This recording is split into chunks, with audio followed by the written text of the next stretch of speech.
మంది ఎక్కువైతే మజ్జిగ పలచనవుతుందని ఒక సామెత.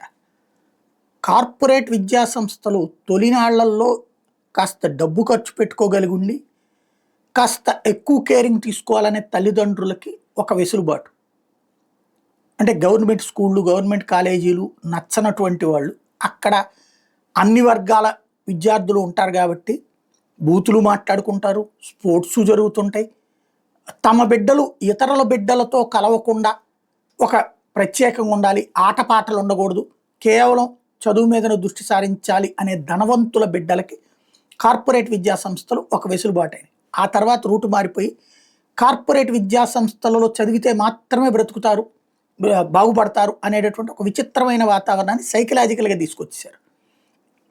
ఆ ఫీజులు కూడా లక్షలకి చేరిపోయినాయి.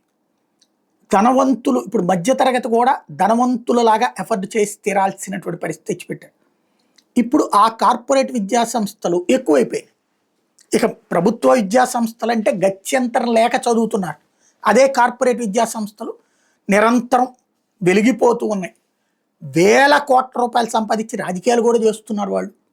ఇలాంటి దశలో విచిత్రమైనటువంటి పరిణామం ఏంటి అంటే, విద్యార్థులకు సంబంధించి తాజాగా జేఈఈ అంటే ఇప్పుడు జాతీయ పరీక్షలు పెట్టేటప్పటికి ఇదివరకు మన ఎంసెట్లు మన వాటిలో 1 1 1 2 2 2 అన్నీ మా అయ్యే. చివరికి 2 విద్యా సంస్థలు కలిసిపోయి దీంట్లో ర్యాంక్ వచ్చినోడు దాంట్లో వచ్చినట్టు, దాంట్లో ర్యాంక్ వచ్చినోడు దీంట్లో వచ్చినట్టు, ఇలాంటి ప్రచారాలు కూడా చేసుకున్నటువంటి దశ. ఇప్పుడు నేషనల్ ఎగ్జామ్స్కి వచ్చేటప్పటికి మనకి టాప్ 10లో ఒకే ఒక్క ర్యాంక్ వచ్చింది, అది చివరిలోది వచ్చింది.